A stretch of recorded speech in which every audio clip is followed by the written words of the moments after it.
everyone, welcome back to my channel. I'm Deanna and you're watching Orchid D, and I've got some wonderful blooms for November orchids in bloom.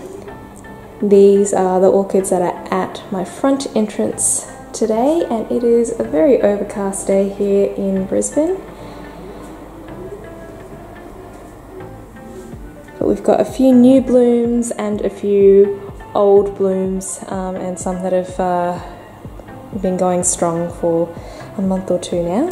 So we'll start with this guy, a pretty little Phal. It's already bloomed this season, and this is its secondary spikes. It grew 2 secondary spikes. It's already actually lost a couple of flowers off each. So I'm finding these secondary spikes don't hold their flowers for as long, and the display is not as spectacular as the first time round, but the flower's still very pretty. Lovely little pattern on those petals, and a very pretty lip with a little touch of yellow there.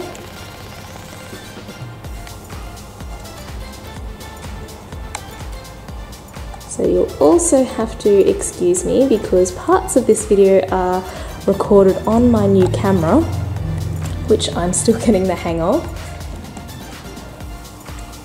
This is my DTPS red Takata Formosa, which has been in bloom for a couple of months now, and it's still creating more blooms. Just when I think it's going to finish, it chucks out another bud, and I've had no flowers fall yet. Such a cute little flower. And the ones that are forming more distally have a bit more white on the edges. But I'm sure I've mentioned it before, but these, the texture of these flowers really feels quite velvety. It just reminds me of red velvet. And the third one I have out here is this guy. A beautiful dancing lady. It's on Psyllium, although I do think it's a Gomesa, Alosuka variety Claire. And it's a single spike, but it's a pretty impressive little spike, especially on such a small plant. So I haven't had this one for very long. I got it a month or two before I went on holidays, and I repotted it. I was not expecting it to bloom at all, but I came home from holidays and found this flower spike developing last month, and it's bloomed. So let's zoom in on these flowers a little bit. You can see the lip is really nice. It's a little bit different to that typical sweet sugar dancing lady flower. It's a bigger bloom. It's got more darkness through the flower, so it's got dark patches on the dorsal sepal and the petals, and the center of the lip is also quite dark. It's a maroony red brown color, but it looks quite dark in contrast to the rest of the yellow flower. And they really do kind of look like dancing ladies, especially when I had it outside and the breeze would blow through it and they would just kind of dance in the wind. They're very, very elegant little things. And up here we've still got Paphiopedilum philippinense in full bloom, looking very, very cute as always. Oh, and its little petals stuck. There we go. Isn't he wonderful? So these blooms aren't looking to fade yet, but you can see it's developed a little bit of damage on the pouch there on that lip. Such a long-lasting, pretty flower. I've got a NOID Phal here, which actually my mum got me last year for our housewarming, and it's re-bloomed. So if you guys check out my recent Miltoniopsis video, you will see about these guys, but they've sustained a little bit of damage over the last few weeks, and even though I had about 4 flower spikes developing, I've only got 1 flower left on this Miltoniopsis. So this is Miltoniopsis Breathless Variety Beauty. It's a small flower, and I'm sure it's supposed to be bigger. But yeah, it is a pretty flower, but it's all mangled and just didn't do very well. The plant dried out over a day, and you can see all the leaf damage on it. This one also sustained some damage, and I've just chopped off 2 of the flower spikes that were going over, but I actually repot her as well into some fresh media because I didn't like the stuff it was repotted in, and I was already repotting another Oncidium type, so I just went ahead and potted this one, but I accidentally split the plant into 2. Oh well, it happens. And Miltoniopsis Herr Alexandre is looking really good actually, just 2 little flowers. Now I absolutely love the fragrance on this one. It smells citrusy and sweet, and I absolutely recommend this bloom, not only for the way it looks, but for the fragrance. It has got to be one of my favorites, and the best out of the 3 in terms of fragrance, depending on your preference, but this smells a lot like roses. In fact, it smells almost exactly like a rose. This one smells rosy, but a little bit sweeter, and not my favorite out of the 3, but it still smells very pleasant.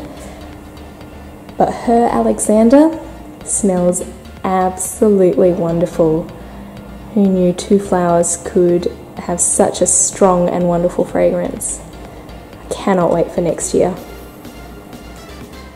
Now I've got 2 little flowers to show you, little plants, and yesterday I came home and discovered my Neofinetia in full bloom. Let me see if I can get into a little bit more light for you. As I said, it's a bit overcast outside. But do you see these flowers? They're so pretty. They're so pretty. Look at that. So tiny. And this one's got a little bit of pink through it. Look at it from the profile. Do you see those spurs? They're absolutely wonderful. Look at this flower.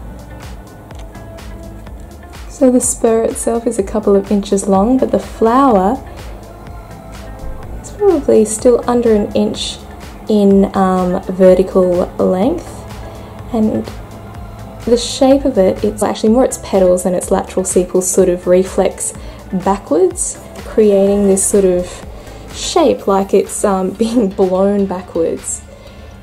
In Japan I think they do call it the wind orchid.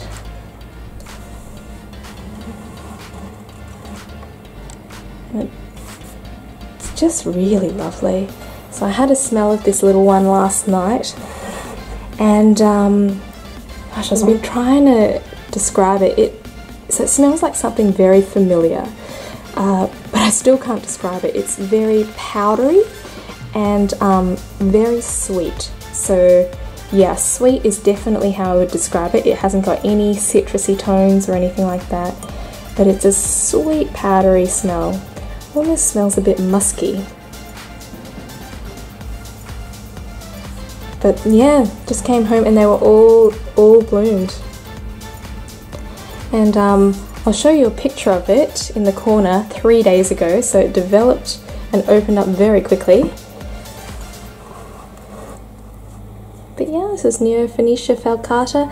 I'll show you the variety. It is, I think, a cross of Syutennou and Syoujyou.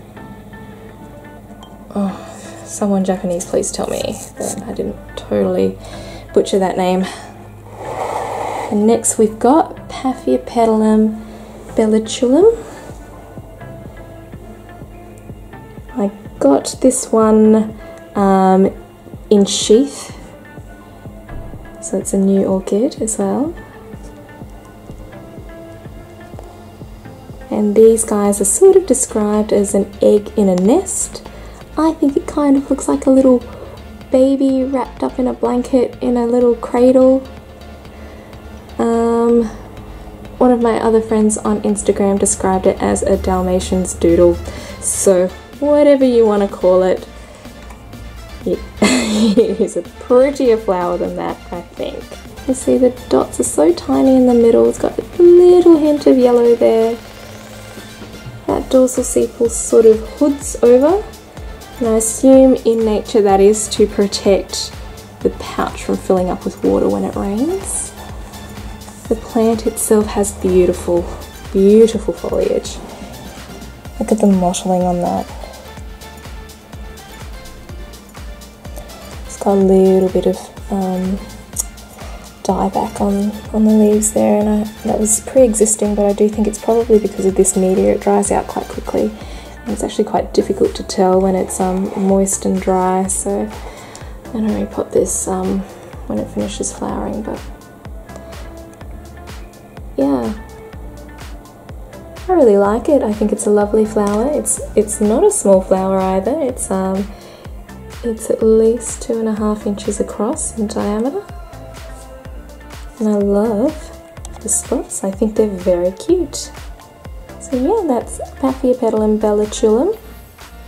This is one of my Paphiopedilums that's in bloom, and I know I'm going to stuff up the name, so I will put it up on the screen as well. But this is Paphiopedilum Hirsutissimum, variety esquireolei.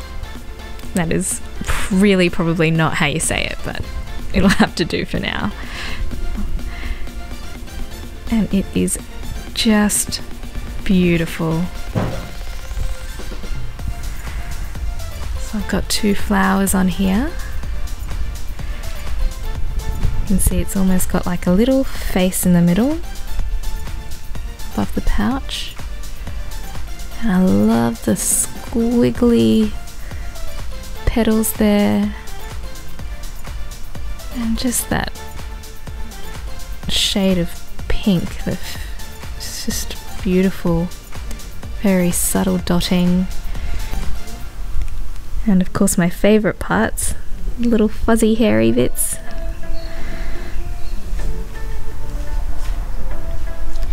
And you can see it's actually quite a large flower.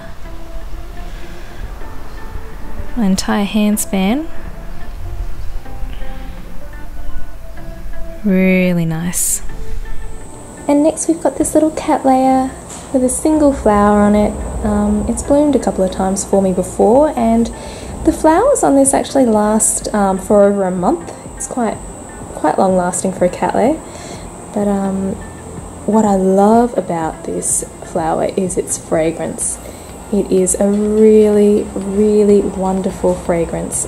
One of my best Cattleya fragrances. It's LC Topaz Angel Broadband. The flower itself is very pretty. It's light pink with this band of darker pink, which also comes down onto the frilly lip. The little nose is patterned with that same colouring, but really it's the fragrance that that really draws me and drew me to this flower when I bought it a couple of years ago, and it's one of my oldest Cattleyas. I really love it. It only ever throws out 1 flower for me at a time, but yeah, I really love it, so I just thought I'd show it to you. I got my first Tolumnias last week off eBay, and they're both in flower, but these little guys are going over. There's just 1 flower left. It's quite nice. Little spotted lip. It's It's a yellow and brown sort of colour. Not my favourite, but I really like the pattern on the lip. Very sweet. That one is Capalabar Queen times Self. And this little one's very pretty. I like her a lot. Beautiful little pattern there, and I do prefer this colour. It's red and white. I love those petals. Yeah, it's got like a white fringe there. And a little bit of yellow in the centre of the lip. Very cute. And this one is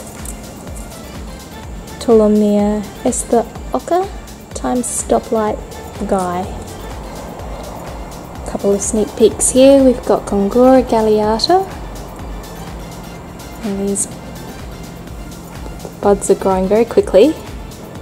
I'm pretty sure they'll be in bloom within the next month, but Gongora flowers do not last long at all, apparently just a few days, so I've got to be quick and film it when they do come into bloom.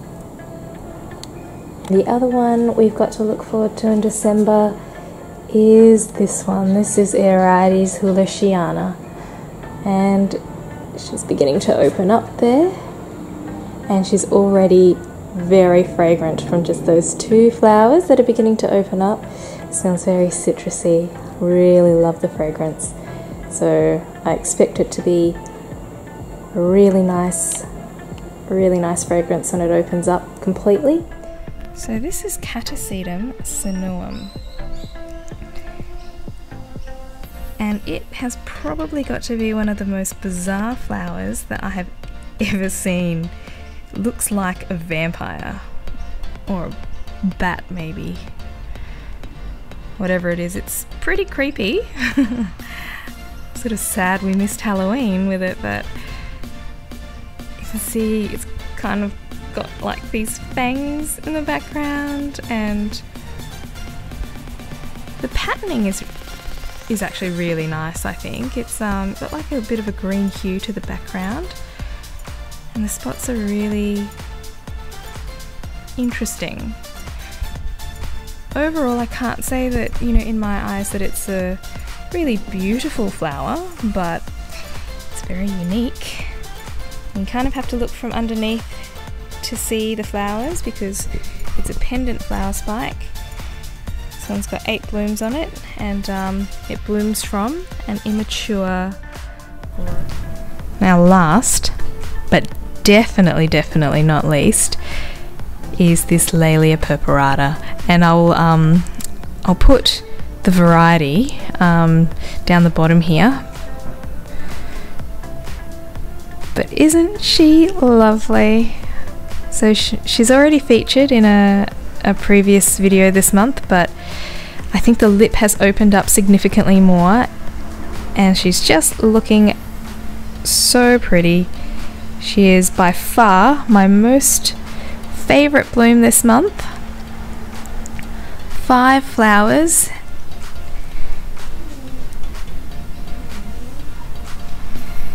And they are good sized flowers. They smell just floral, with a little hint of sweetness, but really lovely. And look at the striping in that lip.